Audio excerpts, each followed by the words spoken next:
Hello, everybody. Thank you very much for coming. It's a beautifully rainy day outside, so it makes it a wonderful time to be inside for a little discussion on Alfa Romeos. But in my world, every day is a good day to discuss Alfa Romeos. So welcome, and today we're going to be chatting about, if Alfas could talk, let's talk about prototypes, show cars, one-off Alfa Romeos. And I'm going to cheat a little bit. Some of them aren't exactly one-offs. There's a few that are 3 of them, 4 of them, 5 of them. But they're just really rare. They're oddities and I like them. So we're going to go ahead and chat about them as well. Alfa Romeo is my passion. Alfa Romeo's got the exhibit upstairs here at the LeMay Museum. So if you're here to attend this in person, you get the luxury of going upstairs and wandering the floor and checking out those cars. If you're not here in person, and that's everybody here is on the camera, you guys can wander by whenever you can and check it out. So it is a great show, going to go all the way up through June. So, all right. So today, prototypes. Prototypes are fun. Where do they come from? What are they all about? If you want to become a prototype, the first thing you got to start off with is somebody's got to sketch you. You got to sketch it out, get a kind of a rough idea of what they want to make on a car. The next thing you do is you actually sit down and really draw out what your final sketch really was. In the old days, it would just be done by hand and by a true artist. Nowadays, it's a digital version on CAD and other applications. But it's great. Once that's done, then a clay model can be made of them. They've made clay models, wooden models. They've made all sorts of models over the years to create a prototype. But they always make a small one first to practice, to make sure they know what they want and fine tune some of the details, because obviously looking at it online or looking at it in a drawing doesn't quite always get you the angles, but a prototype that's made out of clay can give you that. Once that's done, they'll make a large scale prototype out of clay and say, hey, you know, that thing looks like an Alfa 4C, at least an early version. And so then once that's all completed, finally they make the very first car or the first couple of cars. That is where the real prototype finally comes into play. And so Alfa Romeo has made numerous beautiful prototypes over the years. These cars have been stunningly, rare and stunningly cool and very collectible. There's certain people in this world, like there's a gentleman named Lepresto, who always loves to have the very first car of everything. If there's a prototype and it was never used, he wants it. If there was a prototype that was the first and they copied perfectly, he wants it. So his collection is all that. We'll see a couple of his cars today as we go through this little look. So we'll be featuring a variety of prototypes, but some of the early prototypes were very unique. 1913, Mr. Ricotti, he wanted a fancy car for his family. He lived in Milan. He had a nice house in Lake Como. And he said, I want a nice fancy car to take my family up there. So they made a one-off car. Well, prototyping was a little bit in its infancy back then. So they just built it.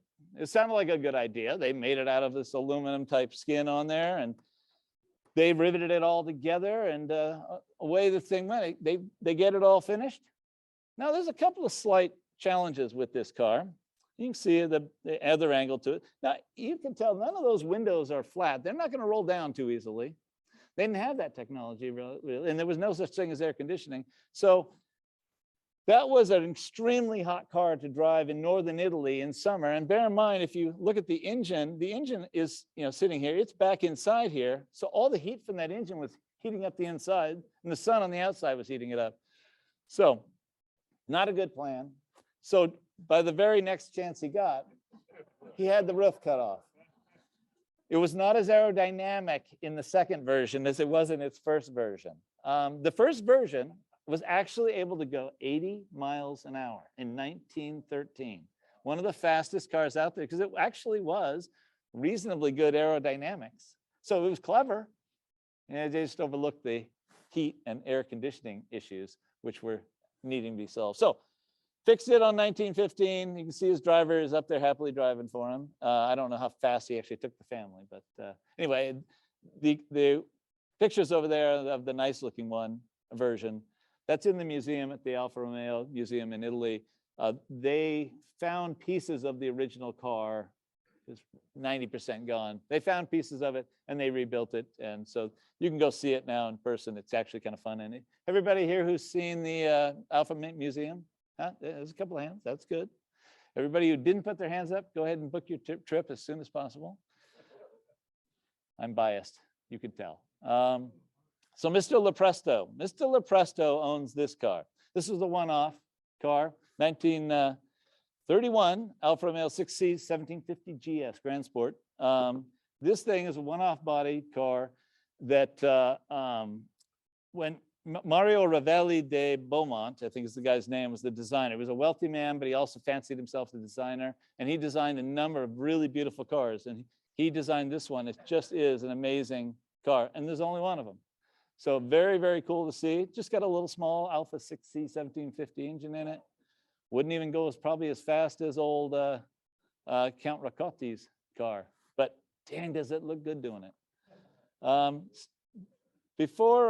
many people have seen a lot of cars that are done by Fagoni Coupe. They're very dramatic cars.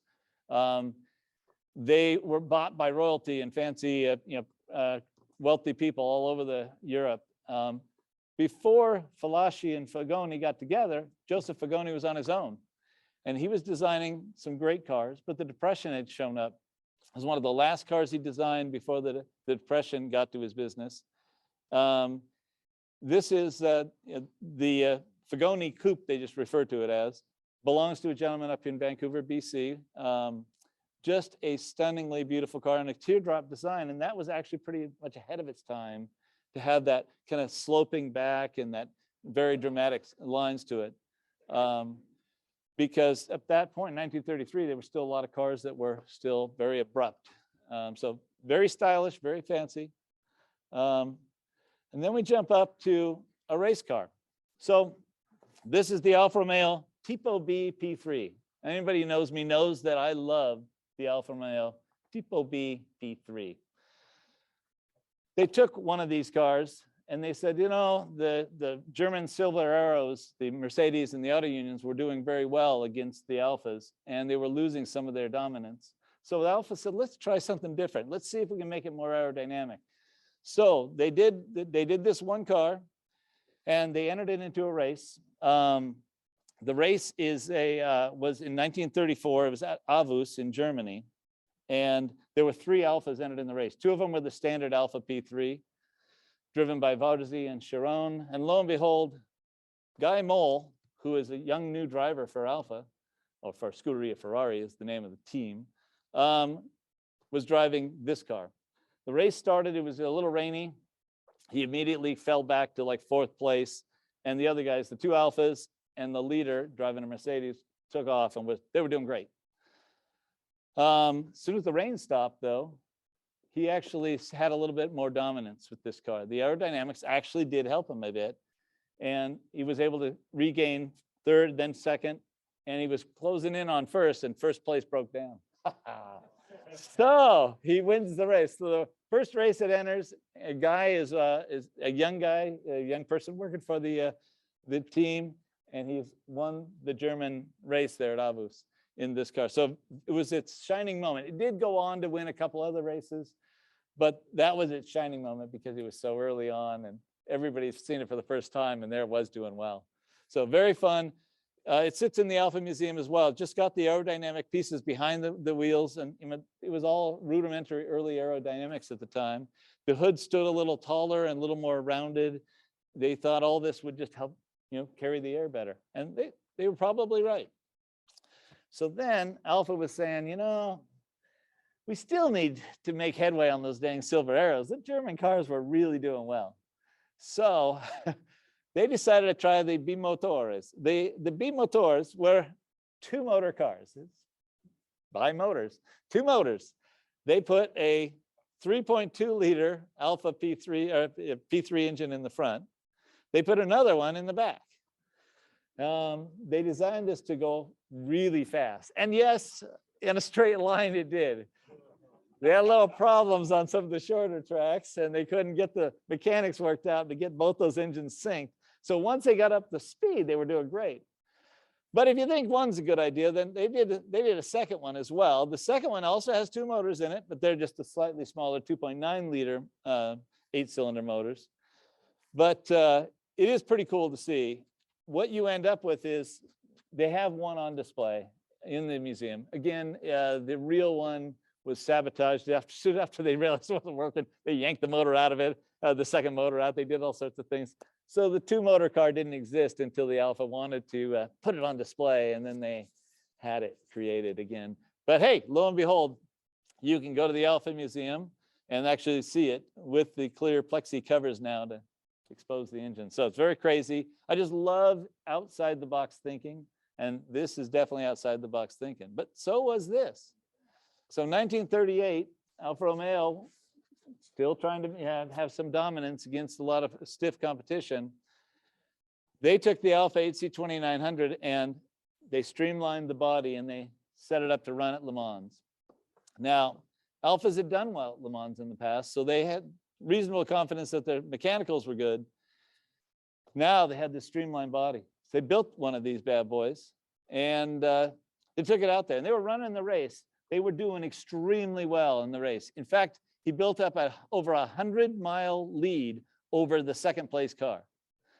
But unfortunately, a wheel broke and a tire broke. I can't remember, the wheel or tire broke, and it was not anywhere near the pits. They couldn't limp it back. So it was like, you know, they were set. They had to just watch their lead slowly disappear hour after hour as second place kept catching up to them, and eventually second place beat them, and they didn't win. But most dominant lead ever in the 24 hours of Le Mans was the lead that car had with over 100 miles. So clearly in its day, it was extremely dominant. One of a kind car. And so very well worth enjoying. Hey, speaking of one of a kind, well, okay, almost one of a kind. They actually built two of these. This is a very unusual car. So 1939, it's building up toward World War II, but they're just still doing the best they can to still make race cars and have fun and try to live their life. Well, this is the Alfa Tipo 162. It's a V16. And if you look at the engine that's over there, it's an extremely flat, it's 135-degree V. It's a very wide V for that engine. And so amazingly crazy and cool. They were just trying new things, seeing what they could come up with. So a V16. They also tried the Alfa Romeo Tipo 163. And again, now we're in the 1940s. So World War II is getting awfully close to them, and they're still trying things. Well, this concept was taking that same V16 motor, but putting it in the middle of the car and putting a streamlined body over it. At the time, that was very streamlined, and it's very low. I've seen the mock-up of the car. I mean, the thing stands only, what, 3.5 to, probably 3.5 feet tall. But crazy car. They never did build the real one. It was just in the early prototyping stage. They had concepts, but unfortunately, World War II was coming on them and didn't happen. Didn't allow that. At the exact same time, they took the Alfetta 158, which was a successful race car in the 30s, and they said, well, let's move the engine from in front of the driver to moving the engine just behind the driver. And let's see if we can try this new concept of mid-engine race cars. You got to figure out how to work the linkage. How do you work the throttle? How do you work all the controls that are normally done in front of us? I mean, this was all new idea. It's not impossible, but they did it. So again, in its infancy, they did the Tipo 512, and they only built one real full car. They took it out and tested it. So cool, crazy look, neat concept. Unfortunately, they didn't figure out how to get the suspension and the driving sorted out in that short period of time. They figured out how to shift that weight of that motor back, but the handling was still atrocious in the beginning. And then, unfortunately, by June of 1940, well, World War II was in full-fledged action, and Italy was now part of it. And so it came to a screeching halt. So all we ever got was a prototype. And again, in the Alfa Museum, just wander around until you find it.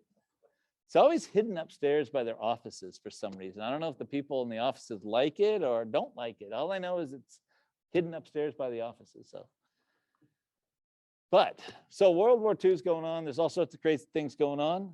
One of my favorite Alfa Romeos is the Yankovitz Spider. It's a 6C 2300 built by a guy in Yugoslavia.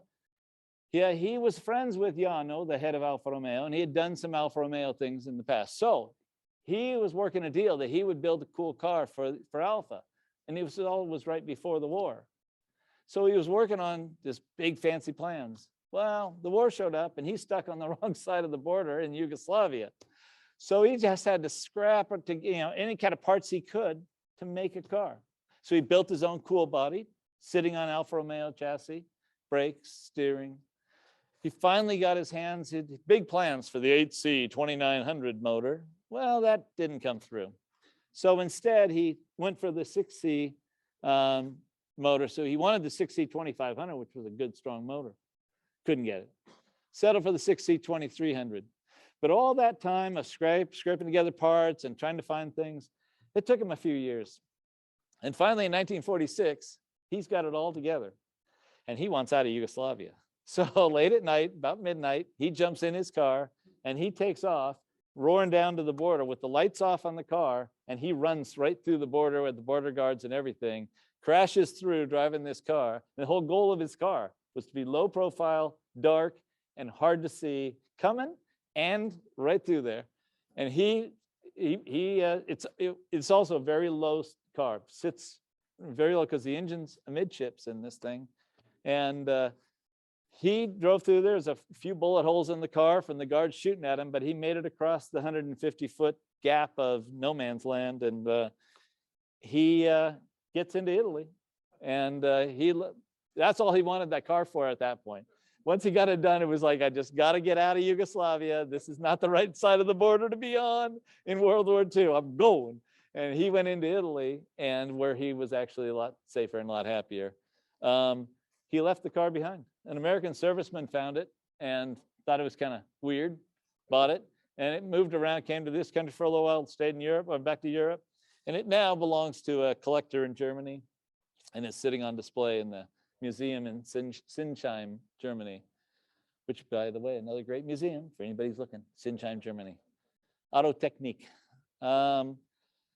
So just there'll be a couple other fun ones that we'll touch on real quickly, just because they're unique and beautiful in their own ways. It's 1948, so the war is now over with, and Alfa Romeo is starting to make some fun cars again. This time, Bertone sat down with them and helped design this car. It's just a one-off car. It's actually in this country most of the time on display. I think it belongs to a person back in the Midwest. But just a very nice, streamlined, great looking look. Then think about 1950 and what every car in America looked like in 1950. This car was small and streamlined and smooth lines and just very graceful. This was designed by Ghia in Germany, and they bought this body. The name Super Giallo, obvious say that. That just means super jewel in Italian. I don't know why they put so many vowels together. Every time I type that word, I swear it drives me bonkers. But I have to keep looking back like, what? No, yeah. Anyway, beautiful car. This car happens to belong to a gentleman in Europe, but he had it restored right up the street here in Vancouver, BC at RX Autosport. And they do great, great work. I walked in on the restoration process, and he wasn't, some people want to test their car paint, and they'll paint a little sample piece of metal. He didn't know what color he wanted on this car. He didn't do the sample metal. He just had one half painted a combination of colors and the other half painted a combination. And he just stopped by to visit and check on it and to see what it looked like. And he chose the color that he chose, and they finished it. It looked great.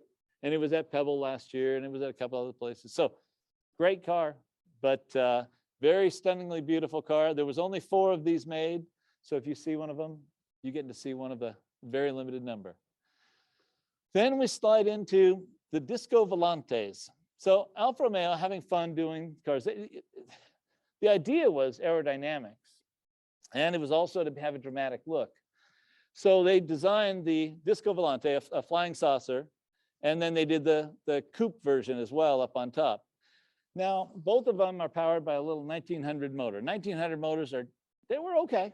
They were okay. They will not impress any one of us with their lightning speed, but they look good. Luckily, the 1900 doesn't go fast enough for the aerodynamics on this car to really have problems, because if you actually get this car going, it does lift and want to float. And on those big skinny tires, it's lifting, and yeah. So it becomes an honest flying saucer if you get going fast enough. Luckily, the 1900 motor isn't going to get you there. It'll be a quick car, but it's not enough to hurt you. The coupe is a very fun little coupe. It's just so funny to have that little greenhouse effect up there on those windows.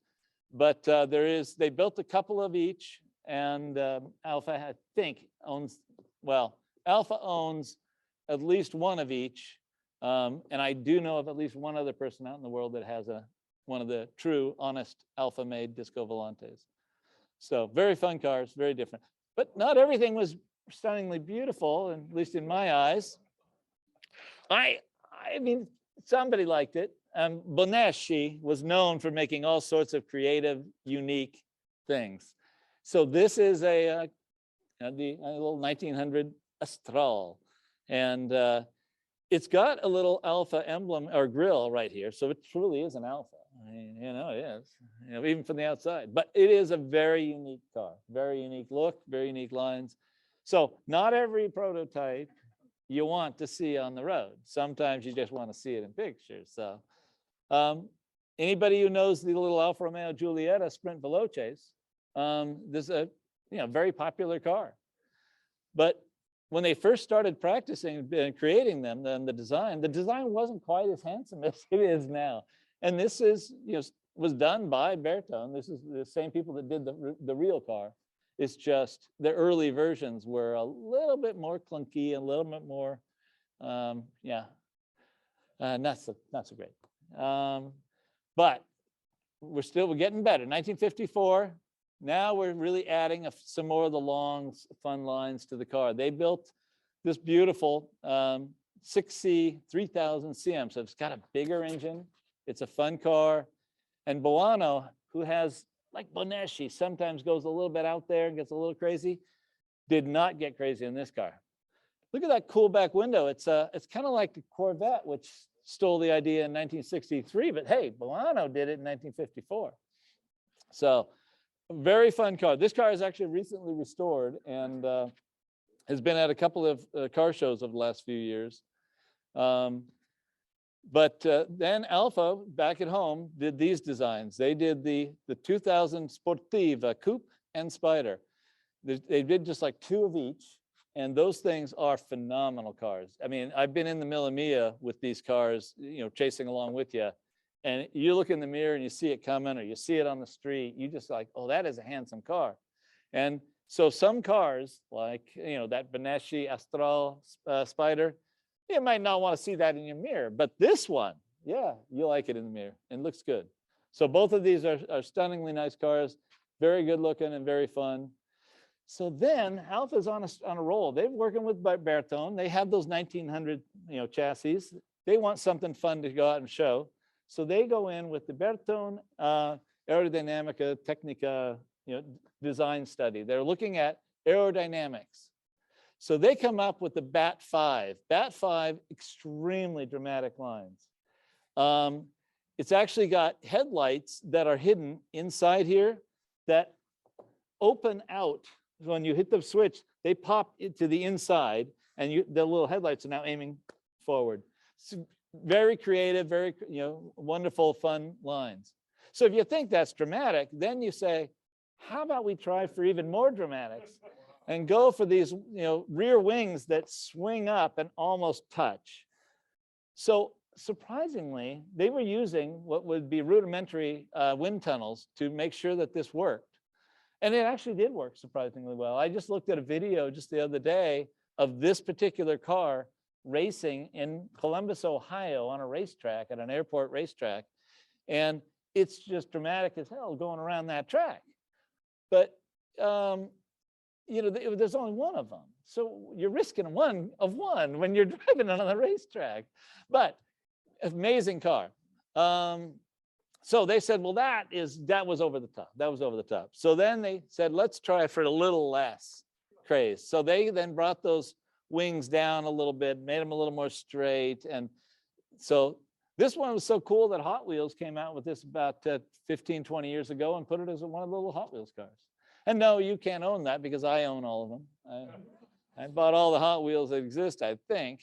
But so these three cars, for a little while, they were owned by different people.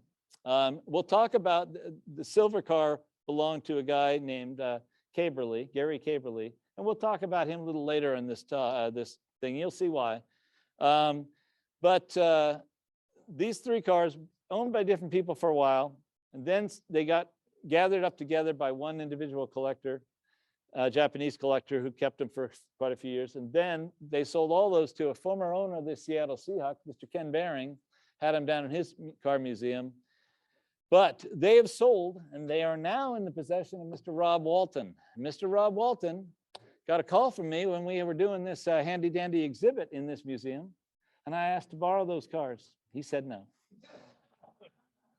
But he left open the chance that I could ask again in the future. And so when I get my chance to put those on display, I certainly will. And I will let all of you know. But we will try to get them back up here at this museum. If not during the Alpha exhibit, we'll do a special little Alpha exhibit. Yeah, those things are noteworthy. Yeah, every once in a while, you'll see them all three together. Tiny little story. I'm getting off track. Tiny little story. I was at a Meadowbrook car show. I was driving an Alfa 8C 2300, which is an extremely rare enough car, 1932. And I'm unloading it out of the trailer to go put it on display. And I hear in this truck sound of a very unique engine fire up. And I look over, and eventually I'm thinking, that sounds like an Alfa 1900. And sure enough, it's one of the Bat cars backing out of the trailer onto a lift and comes down. Fires up the second one, and now I just can't wait. I have to go over there. So I'm over there checking it out and looking at his cars. And he gets two of them out, but the third one won't start. Oh, well. So I go back to finishing my stuff. He gets the two cars down on the lawn. I'm about to drive my car down on the lawn, and he has only made it about, I don't know, a third of the way to the lawn at the car show. And I pull up next to him and I offer him a tow. I said, would you like me to tow you down there? Now, I am glad he said no, because I'm just picturing all those car photos and magazines and media of an Alfa 8C 2300 with a tow strap towing an Alfa Bat car. It would not have been a good picture. There would have been a lot of people talking. And I don't know if that'd all be good. They say good, any publicity is good publicity. I'm just not sure. So love those Bat cars. They're very dramatic. And so, yes, please come back and look for them when I get them out of Rob's hands. So, so the little, we mentioned that little Julietta Sprint Veloce a little bit ago. Said, hey, it didn't always look like great in the beginning. Well, Bertone got down to a beautiful copy. They made this vehicle, and this was like the winner. It was like, okay, this thing's stunning. We should make this car. Until the accountants got into it and said, no, that's a little too hard to make. The body panels and the shapes are just a little harder. It would be a little, if you just, so the real car is similar to this. And there's one upstairs. At the end of the display, there's the little Julietta Spider sitting up there. But this was the prototype that, just looks so fun and so nice. And there's only one of them. By the way, Mr. Lepresto has this in his collection as well. So now sitting upstairs is a silver Alfa 1900. There used to be two of them up there. They also made a convertible. They only made two of them, but they made a convertible version of the 1900. And it's not the coolest, sexiest looking car. In fact, the one with the roof looks better than the ones without. So it's actually just one of those things that it's just fun to see the novelty of one, even though they're all identical underneath. They're just the different body styles that could be made. And it's funny how a convertible usually, often, almost always looks better than the coupe. But here's a case where, nope, if you see the coupe version sitting upstairs and you look at this, nope, the coupe wins. So now comes another weird era. 1956, they come out with the Alfa Romeo. It's a 6C, 3000. They make this incredible car. Pininfarina does this car called the Superflow 1. If you look, this has actually got a clear plexi top to the fender. This is a clear piece that comes all the way back to here. So you can see the top of your tire. Not sure what that's for, but it's cool. It's just cool. It's got the neat wings in the back, and the rear wheels are half covered. It's just all around kind of a fun car. The window here, to get out, this door portion tips up like a gold wing door, whereas the lower portion opens like a normal door. This is really kind of funky cool. Make note of that, because we'll see a little more of that in the future. But so that was really fun the first year. Well, then they wrecked it. So they said, oh, we'll fix it, and we'll fix it, and we're going to do it again. So now they make the Superflow 2, same car. But now the fender no longer has that problem. It's now a regular fender, and the front's been changed a little bit. And the scoop down the side here, it's kind of fun. It's a little different. The little wings in the back are slightly different, but the top's the same. Got the same cool doors. So that's the Superflow 2. That's neat. Now we're in 1957 and 58, somewhere there. It rolls out into the world, and now they change it one more time. They decide they want to make a Spider out of it. So they cut the roof off completely and change it again. And anybody who drives an Alfa Spider, one of the S1, S2, S3, or S4s, and John over here knows this car well, you recognize the body style here. This little, that is on all the Alfas all the way up into the 90s. The Alfa Spiders had that. So it was practiced here on the Superflow. So now this is the third version. This is the Superflow 3. But don't worry, they can go, if you can go to 3, you can go to 4. So they went ahead and went to Superflow 4, but they lost a little side dent. They just got like a little body line there, a little shoulder line, whatever you want to call it. They changed the front again. I like the front. It kind of looked a little Ferrari-like. So it's just kind of funny that they did this to one car. They didn't do 4 different cars. They did one car over and over again.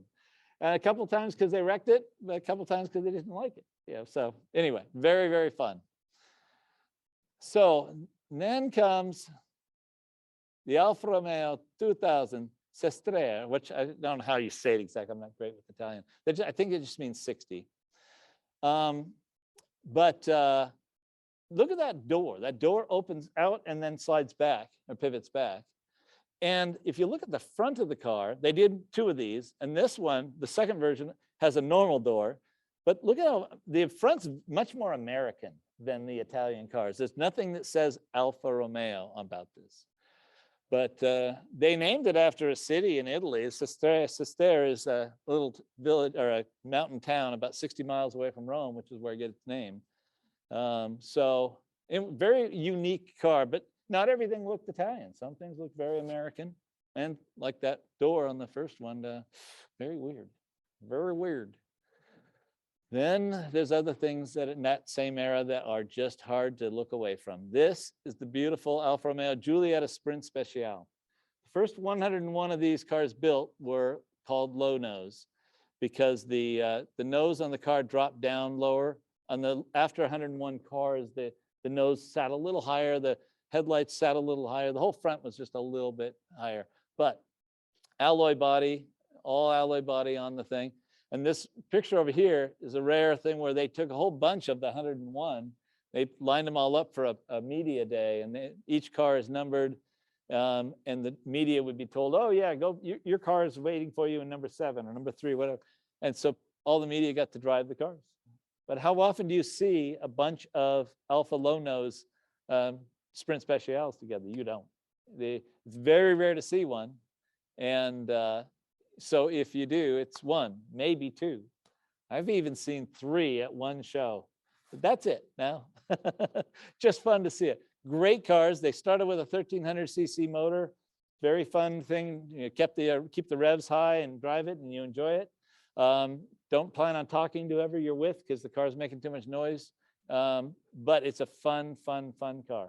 Almost lost my girlfriend over that because she got to drive a Sprint Speciale and she liked it better than me. But, oh, she's watching right now. You didn't leave me, did you? Okay. She still might. So, hey, we're still on the topic of Giuliettas while we're on it, because that was the name for a lot of little cars based on the same motors and drivetrain. And so Ghia came out with one. And this really was a good looking car. They did not use it. They chose to stay with the more traditional, slightly rounded lines that Bertone had created and use some Pininfarina cars, but they did not do the Ghia car. That was a great one. A great car underneath. I think that would be a fun one to own, just because it would be one off. But there's a funny little car. Now, the Tipo 103. This sits in the Alfa Romeo Museum, and a lot of times it's not on display. A lot of times it's hiding down in the basement of the building, because most people don't see it as a real sexy car. But what makes it cool is that it had a 900cc engine, front wheel drive. It was the first front wheel drive car Alfa Romeo had ever made.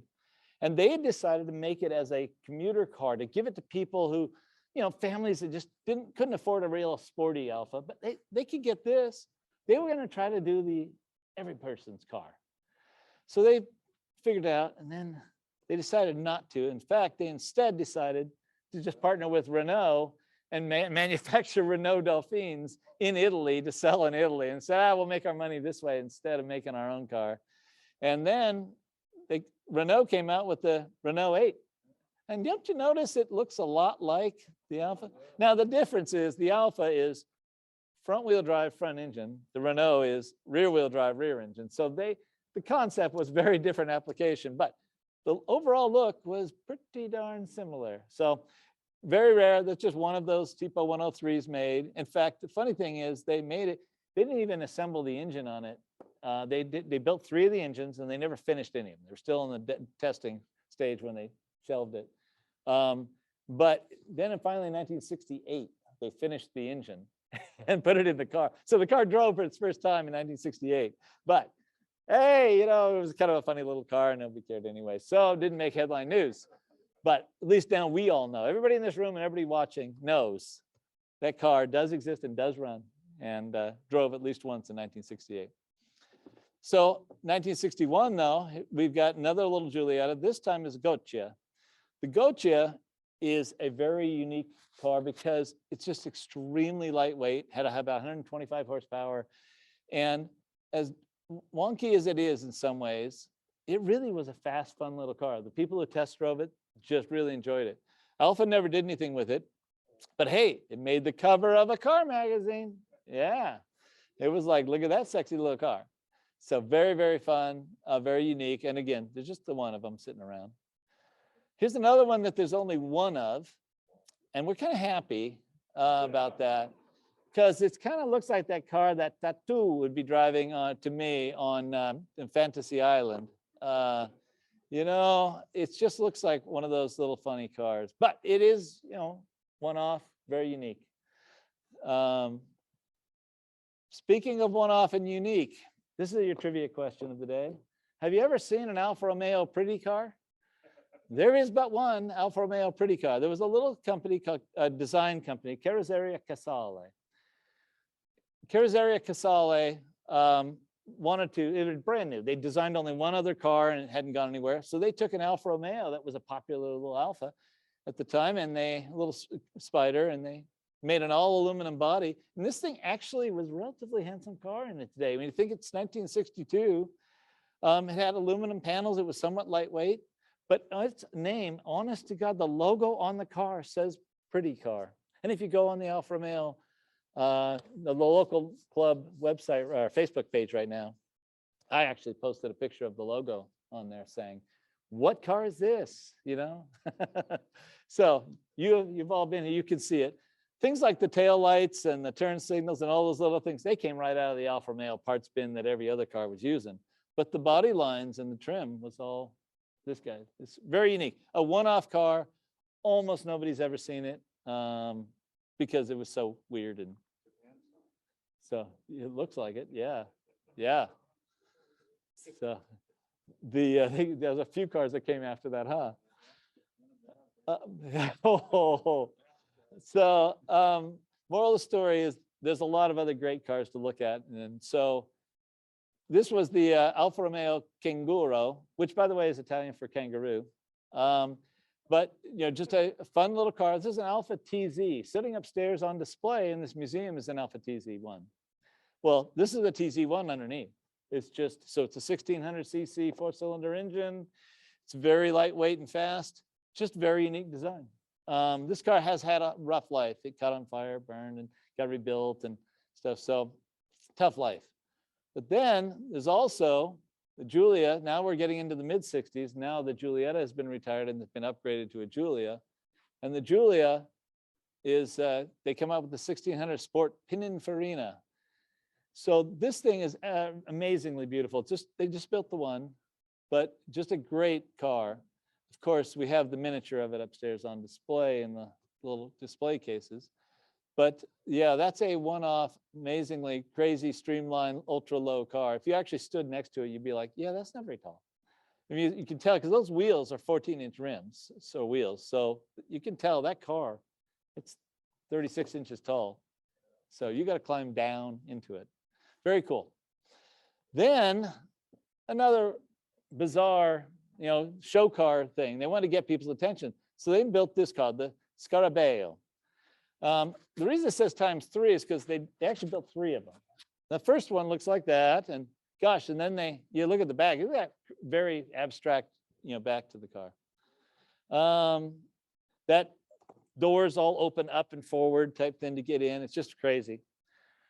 But the trick is that then they built another one that was a little less dramatic because it was like, okay, this is more realistic. Okay, let's do this. So they got this one. But then when that wasn't bad, they said, let's do this. So they built a Spider version as well. Suddenly you realize, yep, that engine is in the back. It's in the back of all 3 of those cars, and it's a weird car. They never did anything with all 3 of them. The most boring one is sitting in the Alfa Museum. I don't know where they have the original one, and I've never seen the Spider in real life. So very bizarre cars. So, but hey, we're getting in the 60s, so we're getting a little bit better on some of the things. We're in 67. Alfa Romeo shows off their fun little car, the Alfa Romeo. They call it by the Tipo number as they take it up to Montreal, Canada to show it at Expo 67, but all the media calls it the Montreal Alfa. Well, just like the Ferrari Daytona got its name because of its success, not by the factory naming it. The Alfa Montreal earned its name, the Alfa Montreal, simply because, hey, it was shown there and that's what everybody liked and called it. So Expo 67 did great for that car, and a few years later, they came out with the real one for the street. The real one for the street's better than the show car. Show car had a smaller motor. It was weird in a few ways, but I think there's a couple of Montreal owners in this room. Hey, I see a hand there. I see a hand there. And a hand over there. Nice. That's 4 Montreal owners, because you technically own one too, buddy. So that's 4 Montreal owners in this room. That's pretty cool. How often do you see that? I should stay on this slide a little longer just for those Montreal owners. 4 of you. Nicely done. So now the only thing that's cooler than Montreal, though, Alfa 33 Stradale. An Alfa 33 Stradale was launched. They designed it basically in 65, 66, and came out with it in 67. That incredible body is sitting on this completely bizarre chassis. This chassis is complete death chamber. This is a fuel tank, and this is a fuel tank, and it's connected by this fuel tank. You are sitting inside of an H-bomb. To make it fire up nicely in an accident, that's made out of magnesium. So that way, if the fuel doesn't burn fast enough, the magnesium will light up and spark good. So trust me, this car is a beautiful car.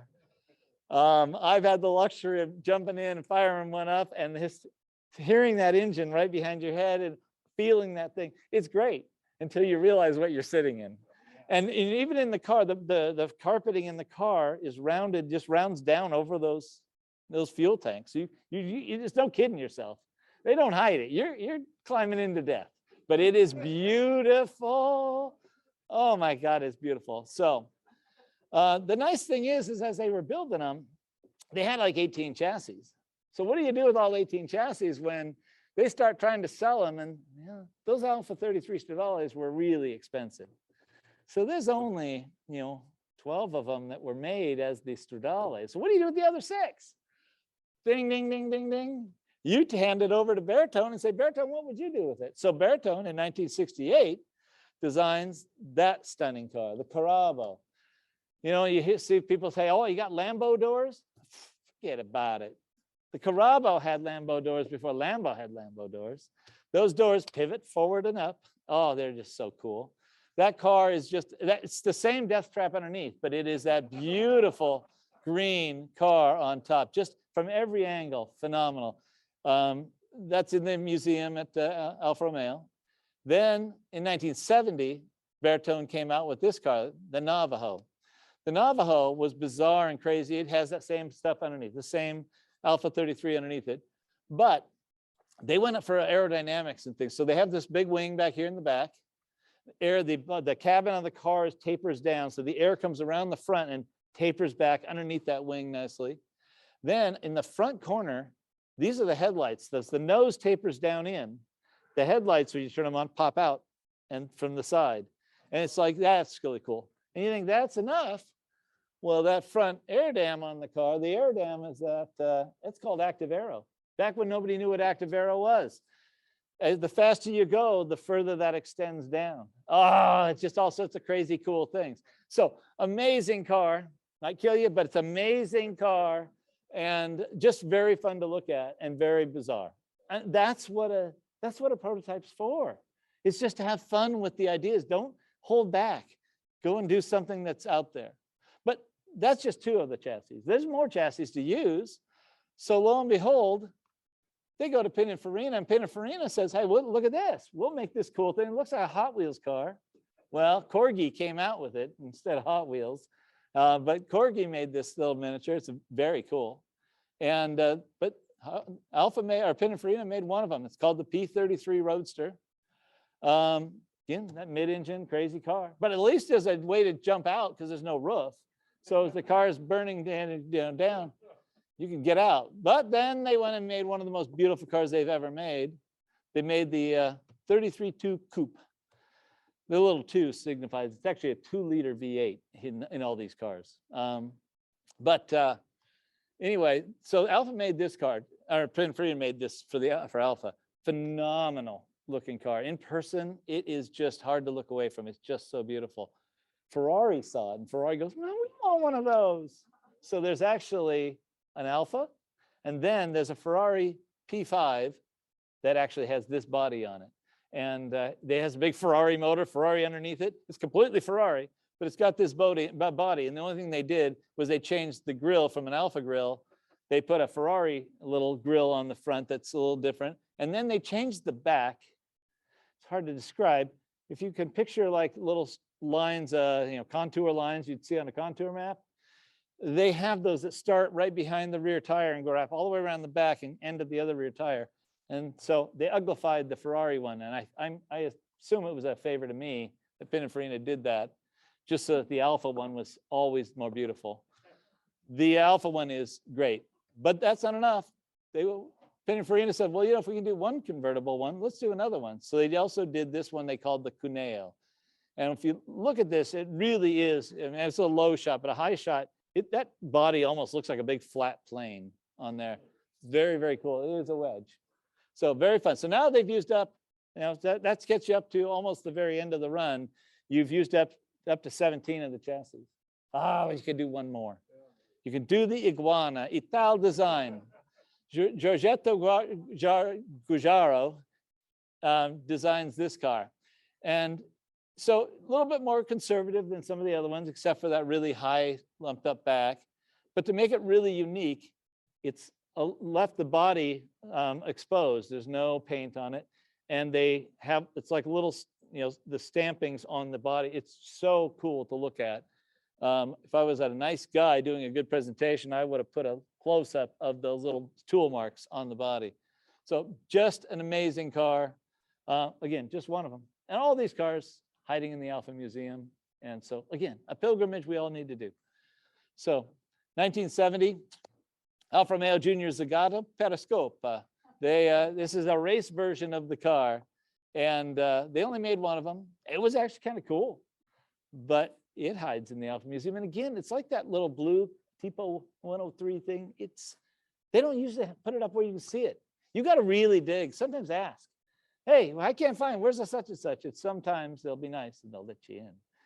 So I've been over there enough. They don't even, they just almost give me the key. They're like, you just go in there because he's going to bug us.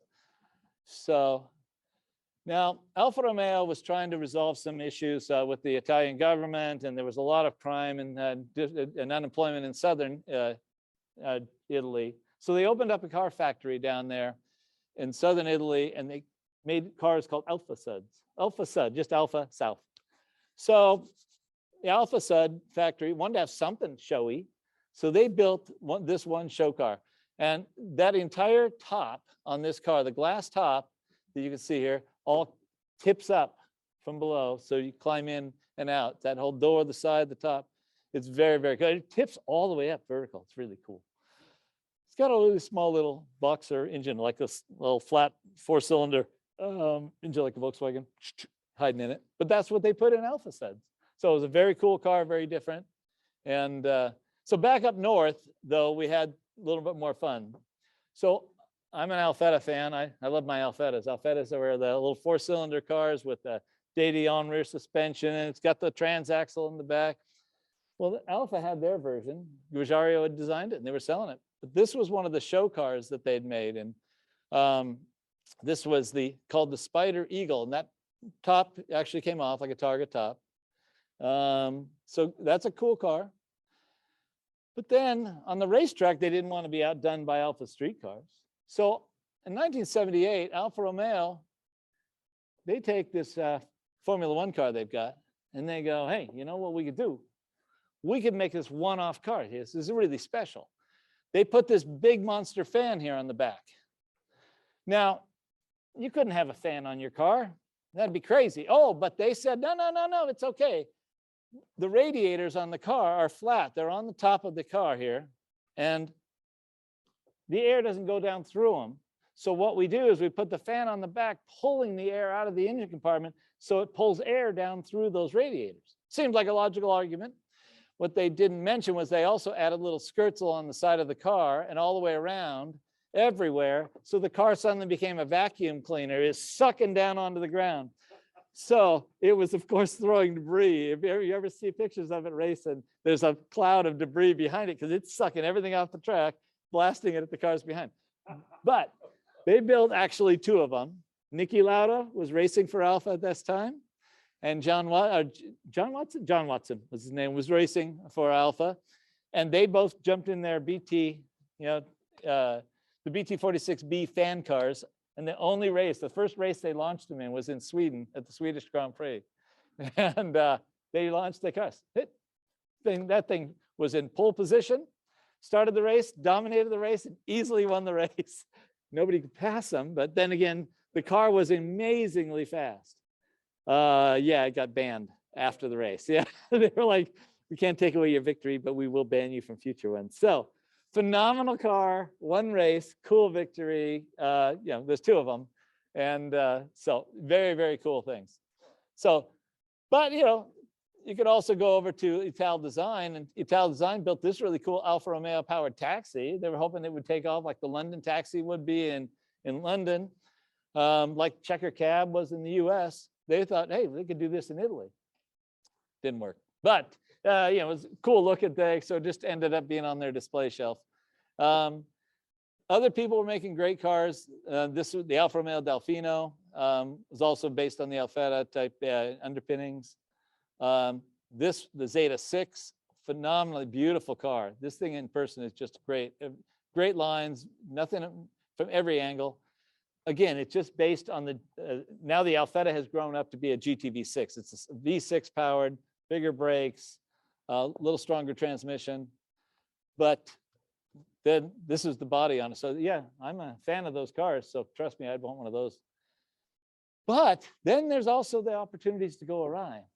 So in the 80s, Alfa Romeo's not making a huge amount of money. They were struggling to sell things, and well, so was GM, come to think of it at that time. And they get into a partnership with Pontiac, and they decide they're going to make a car. Oh, thank the Lord, that fell apart before the car hit the streets. But this is their prototype, the Pontiac Coupe, made by Alfa Romeo. And I'm sorry. Yeah, there was just too many things that just screamed bad idea to me. But just be thankful. None of you can raise your hand. And if I say, do any of you have one of these at home? And no, none of you do, thankfully. So now there's also people who like Alfa 164s, and some people who've even driven them to this place today. Alfa Romeo came up with a prototype 164 coupe, a two-door version. The 164 four doors, they made plenty of, lots of them. And those of us who've driven them and enjoy them, my email is Alfa Mail 164S. So trust me, I like them. But this is the two-door coupe version. They never sold it, but they made one. But you know what? If you can make a coupe, you can make a convertible. So cut that roof off, a couple reinforcing plates underneath, and hallelujah, brother. So that's what they got. Or if you really want to get crazy, like Jay over here, you could get yourself a 164 station wagon, a little sport wagon. They only made one of those. Exactly. Tom Zapp made that car. He was an Alfa fanatic, and Alfa Romeo blessed it and said, yeah, go for it, and made this car. So it's very good looking. I think that worked. So I know you want one of those. I know you do. So now, using that same 164 chassis, they also made these fun cars to make in essence, a replacement for the Alfa Spider. They said, well, maybe this. So they made the Vivace Coupe and Spider. So all they made was this a prototype that never ran, but that was the design. Oops. But we're not done with 164s. They made the 164 Pro car. This is taking a Formula One engine, suspension, drivetrain, complete Formula One car, and then squeezing the body on of a 164. And of course, the body is all remade on an ultra thin fiberglass composite material. So the whole back half lifts off, the front half, the nose comes off, and all that's left is the windshield, the roof, and the doors. But it's a phenomenal car. And they drove it. Its thing is extremely fast, 200-mile-an-hour car. So it was the fastest Alfa Romeo when it was done, because they actually took the Formula One car and made it faster with some of the aerodynamics and some of the mechanical things they did. So when they got done, they laughed and go, we now have the fastest Alfa on the planet. And so it is pretty funny car, very cool. So they're not done with the fun show of prototypes at that point. 91, they got the Proteo, which had an early edition of one of those retractable hardtops. Hardly anybody was doing it, but this thing did. They, nice hardtop roof and then nice retracting. And the Nuvola, named after Nuvolari, or in honor of Nuvolari. Phenomenal car, 300 horsepower, just a great and beautiful car. This car got me into miniature car collecting because I found a miniature I loved, and next thing you know, I started buying more. But great car, sits in the Alfa Museum. There's another one. This one sits up the street at Ital Design. So what I was saying about that earlier car, the Superflow, where the top half of the doors are like gull wings and the bottom half are normal. So Alfa Romeo made two of this car. This top glass piece from here all the way down opens up like a gull wing. And then the doors open up like normal doors. So it's a two-step thing to open and close. I got to sit in that car. I got a tour of Ital Design, and Fabrizio Gugiaro was the one that actually designed this car, and he was the one giving me the tours. He was quite proud of it and wanted me to sit in it. And I said, okay. So it was very awesome to sit in it.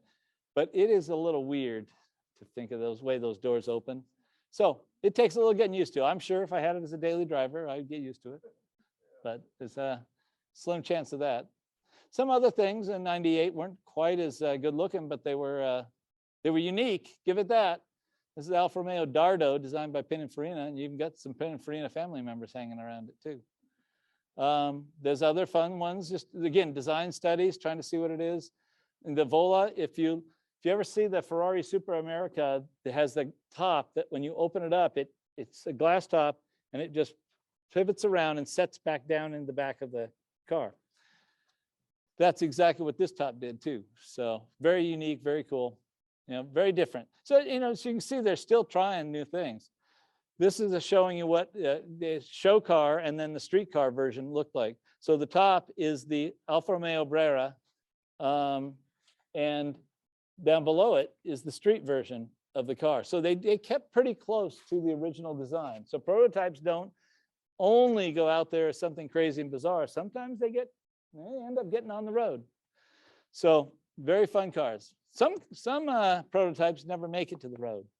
So back in 2003, Alfa Romeo created the Camel, and Italian for camel.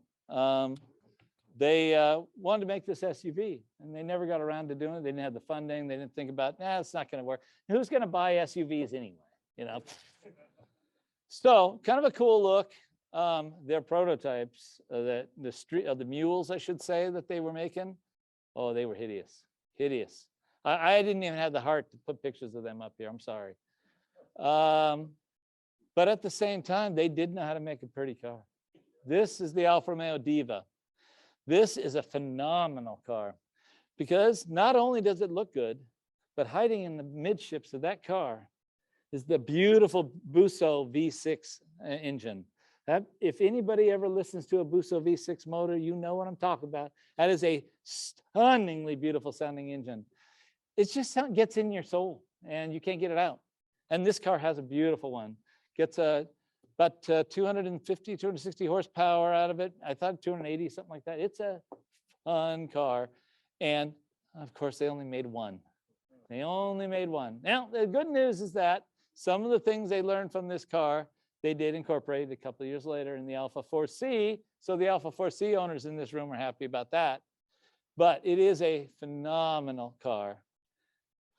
So I mentioned Gary Caberly earlier. So when we were looking at the back cars, Gary Caberly owned one of the back cars, and his wife had come down with cancer. He was trying to do everything he could for his wife. He sold the Alfa back car and used that money to help his wife. His wife did pass away, but in honor of his wife, he then took the rest of that leftover money and he went over to Bertone and said, I want to hire you guys to make another Alfa back car. Yeah, it doesn't quite make sense, but let's do it. And let's make that 11. Since there was a 5, 7, and a 9, let's skip up to 11. That follows the pattern. So they made this in 2008 using an Alfa 8C Competizione, which, by the way, we have an 8C upstairs sitting in display. Gary Caberly had this built. He still owns it to this day. So it's a relatively regular Alfa underneath, a fast, crazy, powerful Alfa. But it's got this incredible wild body style on the outside of it. So Alfa never made it, but it does have Alfa parts. And a lot of these cars, or Alfa gave the parts to somebody and let them make it. So that is legit. Now there's also the Alfa TZ3. Now, again, this is not an Alfa by too many standards. It's got an Alfa badge hidden on the nose, and the grille does have the little scudetto, the little, V-shaped grille. The Alfa, yeah, if you look under the hood and under the suspension, it's a Viper. It's a Dodge Viper. It's a Dodge Viper, and they took about a dozen of them, and they took them over to Zagato, and they paid, a guy in America paid to have this designed, and he had the very first one done, and then the rest got sold off to other people. But what's funny is if you look in the engine compartment, clearly a Viper motor, and Viper has a huge letters Viper on the valve covers. Boy, they didn't want you to see that on there. So they've got this little metal plate that covers the valve covers and goes down and screws into 2 screws that hold the 2 of the bolts that hold the valve cover down. That just covers the word Viper. You look at an angle, you can see the R of the word Viper down there. You know it's there. They ain't fooling me. I was born at night, but I wasn't last night, so, but very dramatic cars. And so if you like them, they're fun. If you like having a weird Alfa, that's fun. There's not a lot of Alfa in its soul. There's not an Alfa heart beating inside that thing. So this, on the other hand, was when Alfa said, hey, let's do our own Alfa TZ3. To kind of go back to what that original Alfa TZ looked like. It had the cam tail, it had this look.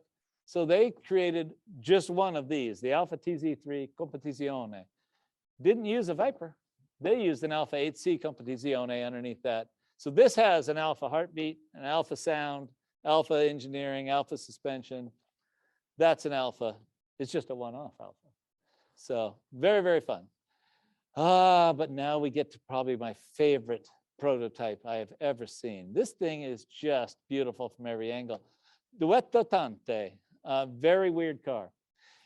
It's often written with the word duetto with a D. Sometimes they switch out the D for a 2 just to be funny, because duo for 2. The idea is the original duetto had a rounded front and a rounded back. It was a 2-ended car type thing. This one doesn't, you don't confuse the two, but they just played with the name. It is a beautiful, beautiful car. But that's 2010, so we're getting newer. 2012, 2016, they came out with these cars. This is also Alfa 8C Competizione underneath it, but they went back to the Disco Volante name. They tried to harken back to that shape of the rounded lines coming around here, the funny little recessed headlights, the little flat tops to the wheel openings. So they made both the Coupe and the Spider, much like in the early days, that Disco Volante that I showed you. So these are very few. They're not one-offs. They made a half dozen of one and over a dozen of the other. So there are a few of them out there, but they're so rare. They fit into my group as prototypes or oddities or rarities. So I've seen these at shows. I've seen them in at events. I saw this blue one down at Pebble Beach a year or two ago. Then in 2013, they came out with this car. They never made a running version of the car. It's just a body work and a lot of computer renderings. But a beautiful car. So they're still making, prototypes. They just don't do them as crazy as some of the ones in the years past. In fact, the Alfa Romeo Tanale is just a prototype at this point. They're getting, at least in 2020 it was. So that's the new small size prototype of the SUV they're going to make. It'll be a little smaller than the Stelvio. So it is that's been making the show circuit. Doesn't hit Seattle, but it hits some of the other bigger shows around the world. And so again, prototypes are still being done. I hope they come out with those cool headlights on the new one when it comes out. But the idea here is Alfa Romeo through the years has made numerous prototypes, numerous one-offs. There's no way I could have shown them all to you. If I had, you would have been here for 3 more days. But I have chosen some of the funnest ones, some of the weirdest ones, some of the things that I thought just really are eye-catching. So you now know a little bit about it. When you see one of those weird cars, you're going to go, oh, yeah, I heard about that. What did he say? He said that thing was lightweight and fast. Oh, that was that car that floated a little bit when it got to, you'll have at least a shred of knowledge about Alfa Romeo prototypes. And your friends will go, whoa, you know about that car? You heard of it? You'll be like, yeah, oh, yeah, oh, yeah, yeah. It's bragging rights because I know you all took notes. So this is where the question and answer portion is. And I'm going to ask you the questions. You're going to give me the answers. How many? No, I won't ask that kind of question. Instead, I'm going to give you guys questions. So do you guys have any questions you'd like to throw at me? And if so, let's take 1 or 2 questions from here, and then let me know if there's any questions online that you can answer. So any questions out here? Any thoughts? Yes, sir. The last magnesium frame had a silver body on it. Yes. Magnesium as well? The body was not magnesium. So the question was on the Tipo 33, especially that last car, the Iguana, does the body match the crazy metal of the chassis? And the answer is no. The body was an alloy compound that they did. But yeah, it was a bizarre car no matter what, whether it's alloy or whether it was magnesium. The nice thing is magnesium will still get you in the end. Yeah. So yeah. Yeah, no, great. You had a question over here, sir. Have you visited Tom Zat's museum? Have I visited Tom Zat's museum? I have not. I've met Tom Zat years and years and years ago, and I've seen a number of his cars, but I have not seen his actual museum. I know it's back in the Midwest somewhere. So In Minnesota. So He has the 164 that goes together. so he's got some bizarre cars. And he's got a Disco Volante in his place, and he's got an Alfa Romeo combo car that I love. I love it. So very, very cool. So, Instead of having rounded tubing, it's kind of oblong when it goes, so, and it has the stab marks on it. so When the Disco Volante lifted up with Gino Lollobrigida, they sent those all over to Detroit. And the guy who got this one got it before it pushed the rest of them. but it sounds, you know, Tom Zat's place has got to be really cool to see, and seeing those cars and how the bizarre work that goes into them has got to be amazing. So that's very, very fun. Anybody who's got a chance who's in that area definitely needs to try to reach out and make it happen. Any other questions or things you can think of? We do have a question from online. All right, we have an online question. I've seen pictures of BAT7 racing in the US. Mm-hmm. It looked good. It looked good. And so how did it do? How did the BAT7 do in racing in the US? And yeah, it looked really good everywhere it went.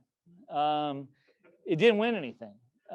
It was always like at club racing type levels. It was never driven as a pro car by a pro driver. But it did well and it looked good. But it just isn't the fastest car out there, especially because the things he was up against were Jaguars, XKs, 120s, and other things that would just eat it alive. So look good doing it though. Look real good doing it.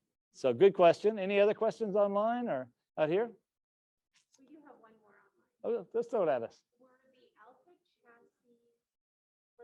chassis all body on frame design? Were the Alpha chassis all body on frame design? Well, the early cars were, but as you get up into those 1900s, for example, all those 1900s are unibody designs. And so they were, and a number of the other ones after that even became unibody type construction. So the early ones, though, guaranteed they were all chassis, body on chassis, and designs and style. So yeah, it was actually a little complicated when they went to unibody design because they had to then share their all their engineering and say, okay, now you got to use that to your benefit to figure out how to make the body. Whereas if it's just a chassis, you hand them a blank chassis and say, here, set your body on it, whatever way you want. So it was a little complicated as they first learned to do that. So yeah, very, very cool. Got another question here? Was the very first one that was the aerodynamic silver family car, was it inspired by Buckminster Fuller's car, or was Buckminster Fuller inspired by the Alfa? So the question is that the Count Ricotti's early car, the 1914, 1913, depending on who you ask. In fact, who you ask, Alfa even tells you different years. Was that car inspired by Buckminster Fuller's, what did he call his, a dynamic mix? Something. Or was Buckminster inspired by the Alfa? Well, we don't know what Buckminster looked at in his life, but he was many years after the Alfa. The Alfa came out first, and by a long shot. In fact, I think the Alfa was sort of set the trend for SUVs and minivans. So when you see Chrysler bragging out, Iacocca saying, hey, I came out with this cool little minivan, the Dodge Voyager, yeah, who? Forget about it. The Alfa came out in 1913, 1914. Come on, think about it. I mean, you want to brag about adding air conditioning, okay, but yeah, so it is funny because you don't know where people get their ideas. I mean, Alfa Romeo, the V8 engine that's in the S11 upstairs is a great engine. Where did Alfa get the idea for that? Well, there was a lot of other people coming out with V8 engines. But the thing it most closely resembles is as if they bought a Ford flathead V8 in 1932, and they said, oh, this is kind of cool. And they ripped it apart and de-engineered it and said, oh, we could do something like this, and let's just put cams on top of the heads. So you don't know where they get the idea because they don't tell you and they don't brag about it. But yeah, it's hard to know for sure. So Buckminster, he may have stolen the idea, or he just was clever. So yeah, very, very, very cool. Well, thank you guys. Oh, we got one more question hiding over here. One more. So a lot of the car shows were done by design houses like Fagoni, for example. Yep. What was the relationship between Alfa Romeo and the design houses? Was Alfa Romeo commissioning the cars, or was the design houses simply taking Alfa Romeos and doing design exercises? So the question is, since many of the cars that were being shown in the prototypes were coming from, the carrozzeria, the design houses that are out there, what's the relationship, or was it a good friendly relationship? Was Alfa reaching out to them, or was the designer reaching to Alfa? Well, the answer is almost always it was Alfa reaching out to them, almost always. And they would say, we're going to be redoing this design. We're going to come up with a new plan. We want your input on this. What do you think?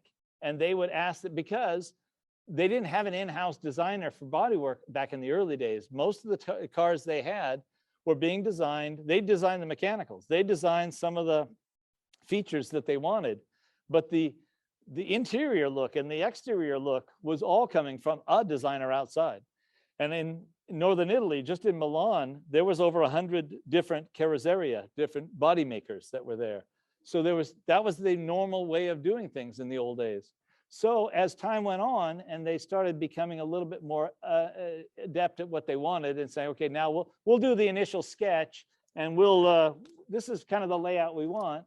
Well, then the relationship with the body makers was starting to soften a little bit, because they'd kind of get them started. But when they went to unibody construction, that challenged the designer and the relationship. So they kept working on it. So there were times when the relationship wasn't sweet, but for the most part, they reached out to them and said, hey, I want your help on this. And it took until, oh my gosh, it was all the way up into the 80s before Alfa was really designing things in-house. And it was only minimal things. And then 90s became full-fledged inside, and Alfa has centro stile, this in the internal, center style design side, and they design a lot of their own cars now. You look at the Alfa sport wagons and the 8C Competiciones; these are actually designed in-house now. And you're like, that's kind of cool, So those design houses have almost all gone away now, with the exception of Ital Design, which now belongs to Volkswagen. Pininfarina's around, Bertone, pretty much bankrupt, but they're trying. You see Pininfarina's name on things other than cars now, because they've had to branch out. You see it on that vending machine when you walk into Burger King and you go to get your soft drink, and way down low, way cool Pininfarina logo down there.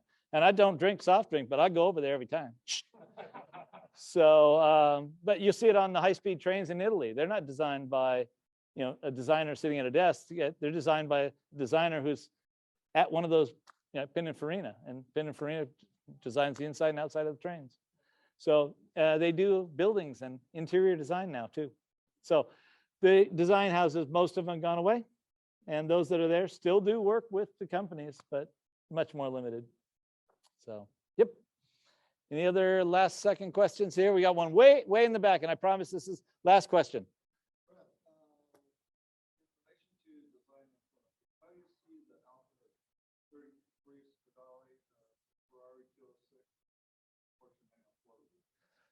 So the question is, how do we, from a design standpoint, how do we see the relationship between the Alfa 33 Stradale, the Porsche 906, and 90, and the Ferrari? Yeah, right. I mixed those. The Ferrari 206, the Porsche 904, and the Alfa 33 Stradale. Well, that was a perfect time where all those companies were trying to sample, putting the engine behind them, trying out beautiful new aerodynamics. They had much better wind tunnels at that time. So they could sit there and sample different things and see what works. And, and they didn't just let the accountants say, no, this is the most efficient thing through the air. They then made sure that the designers also had a say. And so you get to see that transition right there. The ATS is also another example of a car that was in that similar era that was being designed, that has that layout, and they each went after that approach slightly differently. So they all were very efficient aerodynamically. It's just each one was their personal preference of how those curves should fit. How big should that passenger compartment be? How forward should you sit in that car? They were just each trying to figure out their best way. And of course, they all missed it slightly because Lamborghini Mira came out ahead of them with the Miura, And that was designed by a 26-year-old kid. So 26 years old and designed the car that actually shocked every single one, because everybody was like, wait, whoa, whoa, whoa. Oh my God, that Miura is phenomenal. But that beat the Stradale. It beat Ferrari. It beat everybody. So it was a phenomenal time to be alive and be a car fan. And I was just an impressionable young kid. So you can imagine, I didn't care about girls. I only cared about those cars. So, you know, they were thinking that same way when they looked at that Porsche or the Ferrari, the same thing. And so to me, they just each tried their own approach. And again, sampling better quality aerodynamics because they had better quality wind tunnels. They didn't have to use just little strings on the cars any longer. They actually could use cameras and look at it and actually analyze their photos later of exactly how the air was moving. So yeah, very, very cool. Well, thanks everybody for being here. We have actually snuck over time just a little, but not much. So I love it. Everybody's sitting inside, and while we're here, the rain has stopped outside. So go upstairs, enjoy the Alpha exhibit. I will walk up there and be walking around answering questions about the Alfas as much as I can. The rest of the museum is phenomenal. You get to come back here in let's see, I think it's in January 29th is our next talk. And we have one in January, we have one in February, we have one in March. March is shaping up. Oh, March is gonna be good. So I hope everybody makes it back for the future talks, and have yourself a great day. Everybody online, hey, thanks for coming. Yay!